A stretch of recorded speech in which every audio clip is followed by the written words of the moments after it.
Good morning সবাইকে। কেমন আছেন সবাই? চলে এসেছি সকাল সকাল প্র্যাকটিস করতে, ক্রিকেট প্র্যাকটিস পিউকানন্দ মাঠে, অর্থাৎ যেটা আপনারা কার্নিভাল মাঠ বলেও চেনেন। দেখুন কার্নিভালের প্রস্তুতি চলছে। মোটামুটি আরও কিছু কাজ বাকি আছে, তো একটু প্র্যাকটিস করব, কারণ ডিএসএ মাঠে বেঙ্গল সুপার লিগের খেলা চলছে, সেই জন্য ওই মাঠটা এখন বন্ধ আছে প্র্যাকটিসের জন্য।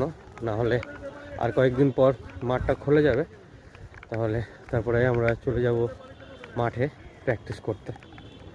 তো গুড মর্নিং সবাইকে। দেখুন সকালটা খুব ঠান্ডা, আকাশও মেঘের মতো ঘন কুয়াশায় ভরে আছে।